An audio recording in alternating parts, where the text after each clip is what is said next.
Good evening, everyone. Welcome to another game on the ROG LIX. Today I wanted to test the game Stray, and I wanted to show you guys my settings for it. So this one I'm running it on 900p resolution with VSync on and all of my graphics settings on high except for shadows, which I put on medium. For the most part, I get a consistent 60 FPS this way. However, I did notice that in more open areas, it would dip down to somewhere around 38 to 45 FPS.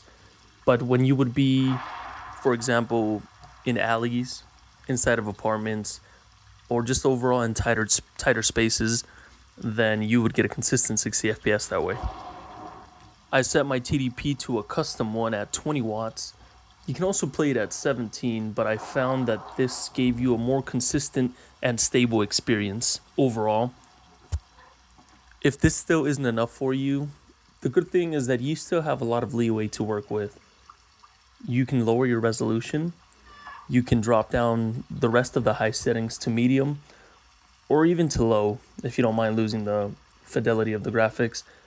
But if you're like me and you want to get a balanced experience where you don't, just because you're on a handheld doesn't mean you want to have the worst looking graphics, right?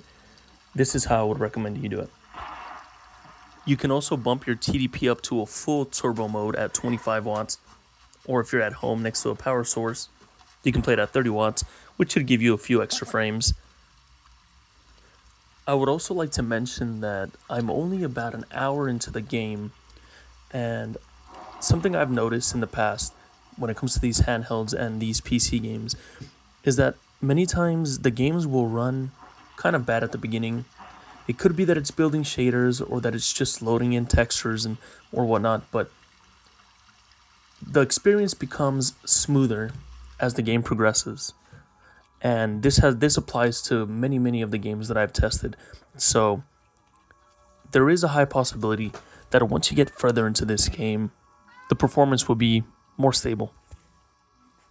But anyways, I hope that this video helped you out, and if you guys have any questions, feel free to leave a comment, or if there's any other games that you would like me to test, same thing, you can leave it in the comments, or you can send me a direct message, whichever one you prefer.